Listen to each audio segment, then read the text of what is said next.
It's time to look at the papers, the stories making headlines on Nigerian newspapers this morning. And I have with me in the studio lawyer, social development advocate, Jide Ologun. Jide, good morning. Good morning. Nice to see you. Thank you. Great. And another lawyer too, Tunji Abdulhamid, and also a public affairs analyst. Tunji, good morning. Good morning. Great. Nice to see you both. Thank you. Great. Now, Blueprint newspaper is where we start from right now. Blueprint says Edo Ondo polls, shenanigans won't distract us.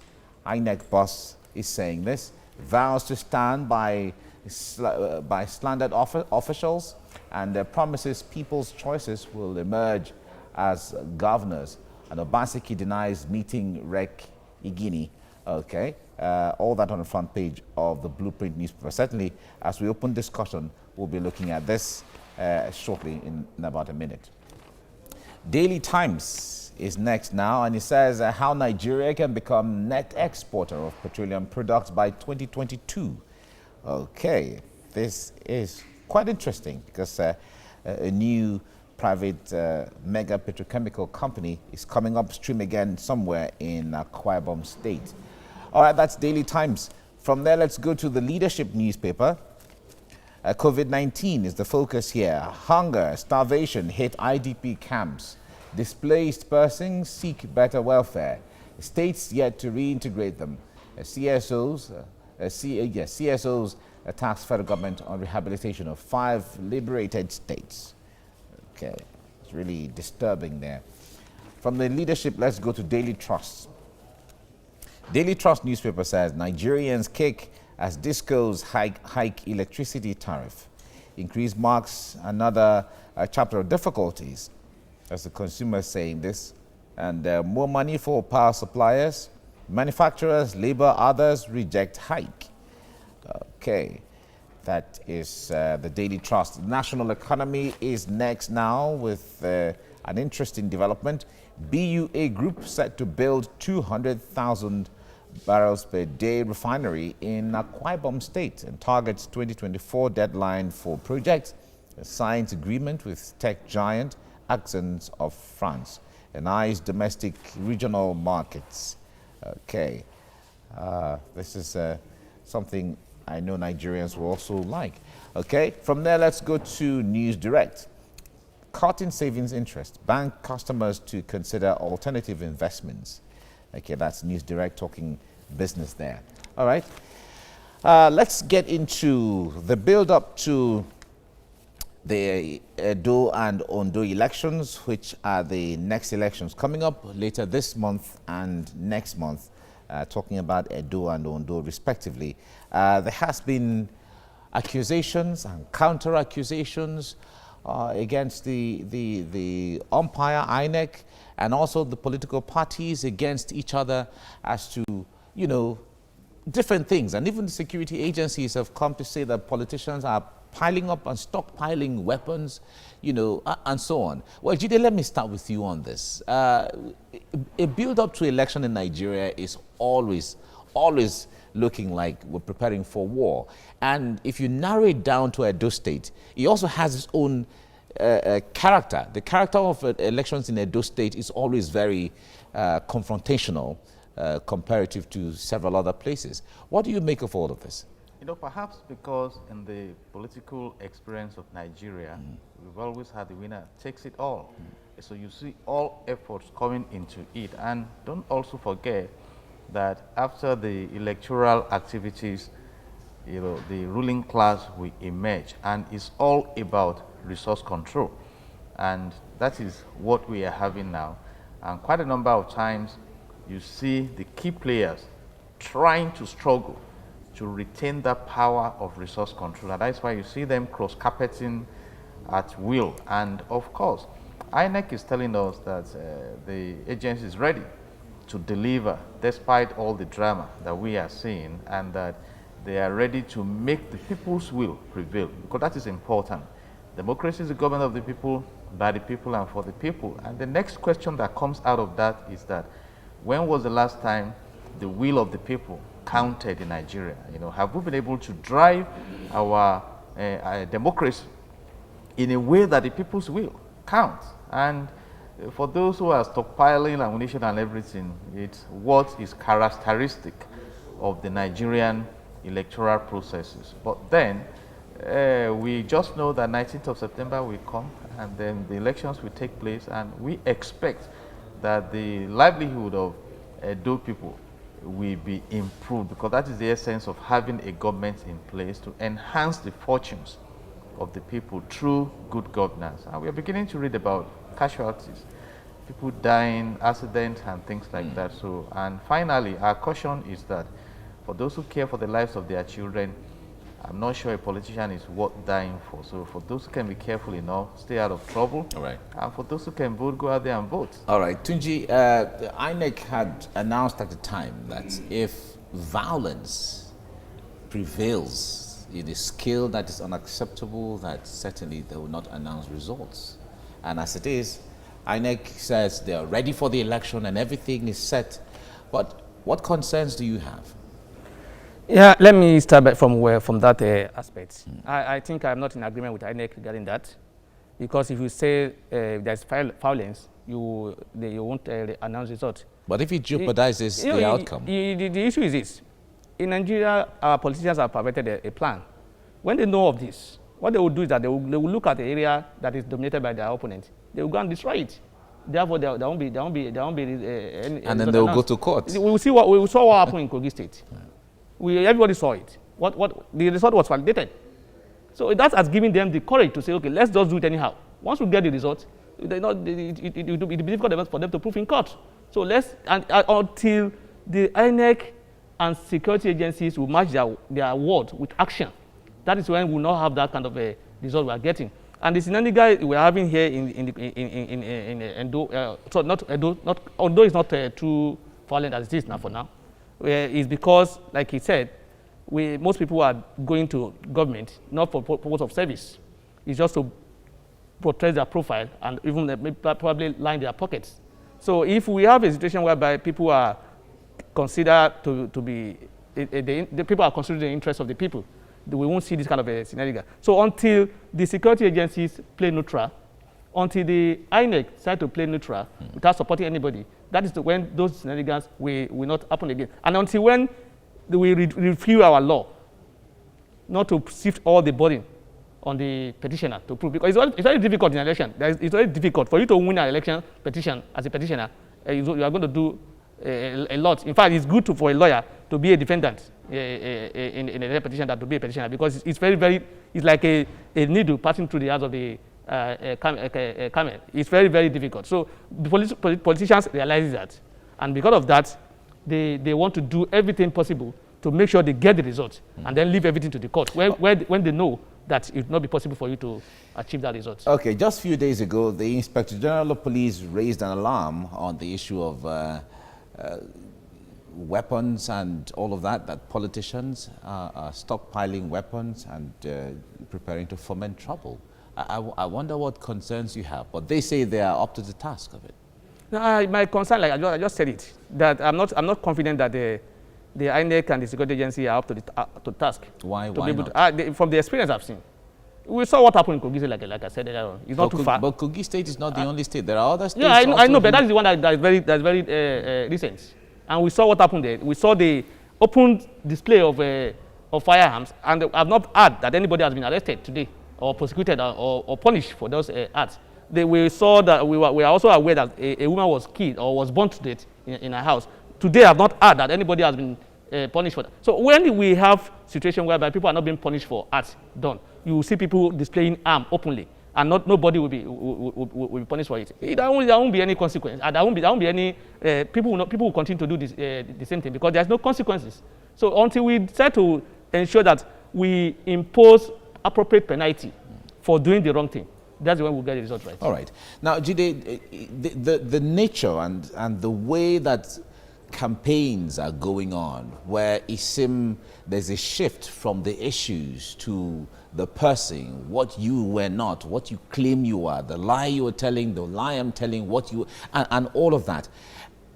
Seeing it from the eyes of the Edo people who all of this is for in the first place, do you think that he's taken the shine from what they really want, from whoever becomes the governor of the state? Absolutely, like I said earlier, having a government in place is to establish good governance.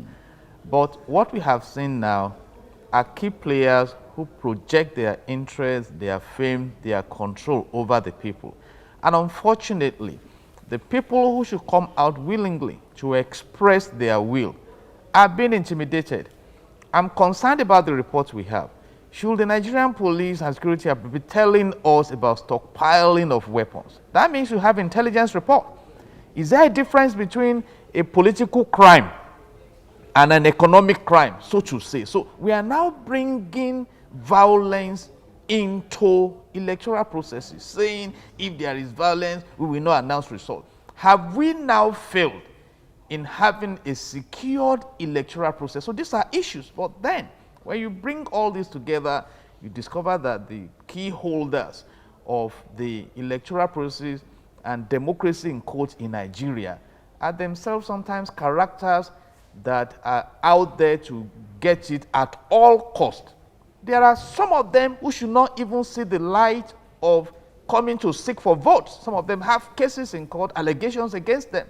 But it has become a function of influence. So my concern now is that right from 2019, we are beginning to introduce violence as a determining factor in elections. Can't we stop it? How can you bring gun to the polling unit and because you are a thug of a politician, is it allowed? So we need to go back to the acting table, not the drawing table, and ask a simple question. Do we just want to continue the drama of being in a democracy, or do we want good governance? If good governance is what we want, we know the right thing to do. We should prevent any form of violence that punctuates our electoral processes. Well, let's head straight to the papers, and I begin with the blueprint. Edo Ondo polls. Shenanigans want to distract us. INEC boss vows to stand by slandered officials, promises people's choices will emerge as governors. Obaseki denies meeting REC in Guinea. All right, we move to the front page of the Daily Times. How Nigeria can become net exporter of petroleum products by 2022. And then we move to the front page of the Leadership newspaper. COVID-19 hunger starvation hit IDP camps. Displaced persons seek better welfare. States yet to reintegrate them. CSOs task federal government on rehabilitation of 5 liberated states. All right, we move to the front page of the Daily Trust. The Nigerians kick as the discos hike electricity tariff. Increase marks another chapter of difficulties. Consumers, more money for power suppliers.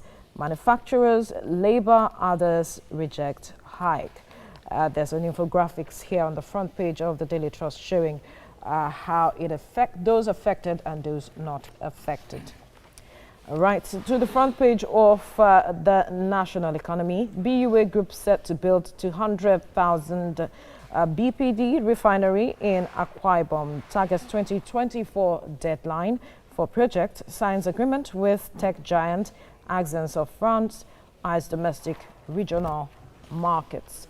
And finally, on the front page of the News Direct, cutting savings interest, bank customers to consider alternative investment. Gentlemen, we'll look at the story on the front page of the Leadership newspaper talking about the situation in the IDP camps. Hunger, starvation hit IDP camps, and the displaced persons are seeking better welfare. This initially had generated concerns when the COVID-19 started in Nigeria. A lot of Nigerians were concerned. NGOs were concerned on how to ensure that the IDPs were captured when it comes to the issue of palliatives being given. And from the reports we are getting, which is on this front page, is saying hunger, starvation have hit IDP camps and the states are yet to reintegrate them. I'll start with you, Ajide Ologun. Your reaction? It's quite disturbing, but even before we start engaging the internally displaced people's camp, generally there is hunger in the land, and recently we had to borrow food from ECOWAS. So it's really worrisome. And we could have done so much in providing food security in Nigeria, but that also is not unconnected with the general level of insecurity that we have, because if we are going to produce food, then the farming environment should be safe. And Absolutely. we still have the because a lot of farmers clash, and we now talk about infrastructure. When you even produce the food, you need to preserve. So where's the electricity? So, and there had been several challenges, and interestingly, we have put so much into this sector. In fact, at a time we attempted to export yam, which also failed. So we need to come together and realize that the primary purpose of government, according to Section 14 of Section 2 of 1999 Constitution as amended, is the security and the welfare of the people. So, and right now, those who have been displaced by what? By insurgency, by violence, by deliberately condoned internal warfare. Condoned? I mean, so in quotes, yes, I own that opinion because that is what has appeared to be in place. And now hunger. And I have advised, you see, we have complained about radicalized bandits and insurgents. Nigerians are being radicalized now. Because in the midst of the hunger, increase in electricity tariff, increase in the pump price of petroleum, increase in value-added tax, you see, the times are getting tougher for the people. So we hope, like I said, that the government will rally around and probably try to understand the concept of the primary purpose of government and see how other countries are making headway in providing for their people. All right, let's bring in Tunji Abdulhamid to this conversation. Like I was trying to say earlier, a lot of farmers are saying that they can't return to their farms because of the security situation, and concerns have arisen that perhaps there might be issues of food security in the country over time if the situation is not addressed. And now we have a situation where those are the IDP camps who are also victims of the insurgency, are also facing starvation and hunger, like he rightly pointed out. Are there implications to this with what we are seeing, especially at the IDP camps? Would they become easy targets for these insurgents? Yeah, I don't want to talk about, I don't want to believe that they will become an easy target. They are already in a depressed situation, because majority of them, not even majority, all of them at the IDP camp. It wasn't their own solution that brought them to the IDP camp. It was because they were displaced by people who are not, let's say, insurgents, bandits, or whatever. And as far as I'm concerned, the day they became an IDP member, or they become a government, what's it called? Responsibility. In other words, I have seen them as a government, what do we call it, this NYC, government son or whatever, the picking of a government. Corpus. So they become as I see them in that regard, and I want to believe that there should be no any excuse regarding whether the farming were able, farmers were able to go to farm or not, or there's no food, because the farmers are not going to their farm. The people in government are eating. So in as much you can eat, those in IDP camps should be able to also eat. They are your responsibility. The welfare of those people in that camp should be your primary responsibility. We place our priority wrongly, because it's certain that those who displace them to make them become a IDP camp residents were given what's it called, heroic return back to the society. They were celebrated. That's the way I see it. Because bringing people together, people who have killed and who have been alleged to have killed and put people in They are called repentant. They said they were repentant. What do you mean by repentant? We have law in the country. We have law in the country. You repent and you have killed people. And you are led to have killed people, you are led to have committed in other words, you can also go to the prison and ask people who want to repent and then free them. We would continue to see this kind of a thing if we don't punish people. Amnesty in any form, as far as I'm concerned, particularly those who have committed crime, I see it as encouraging crime. I see it as an attempt by the government to say, look, you are well done. Because if you commit crime and you are not punished, you are being given what's it called? Pardon. Leeway to escape judgment. or justice, you are being encouraged to do more. And not even you, other people coming behind you, we see it as a way of, if I do this, if I succeed, I will become a so thing. So as far as I'm concerned, I see the lack of the hunger at the IDP camp as lack of government, or failure of government in its responsibility to take care of his son and children or family. That's where I see it. But before now, this issue of hunger had always, before the pandemic, had always been there, where it is said that foods that were directed towards those in the IDP are being diverted, being sold. You see them rebagged and all of that. And we see the case going on even with the pandemic.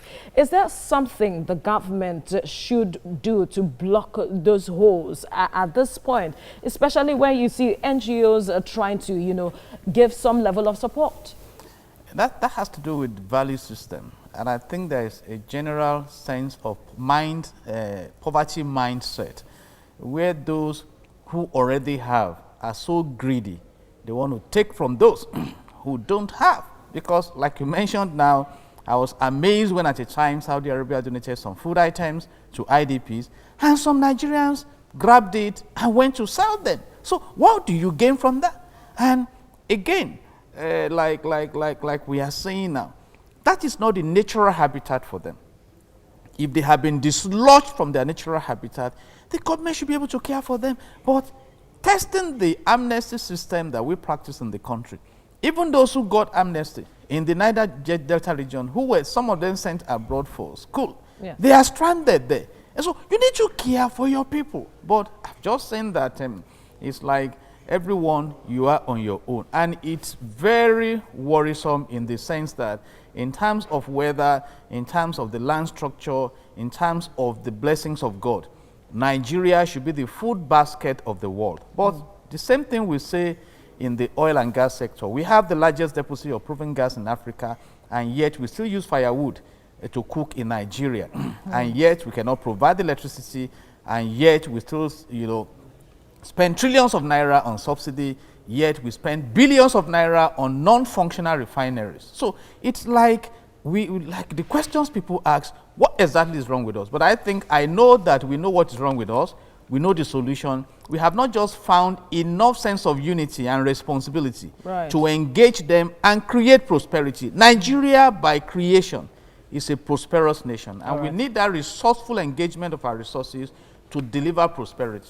Absolutely. Thank you, Jide Ologun, for your time. Thank you, Tunji Abdulhamid, for your time as well on the newspaper review.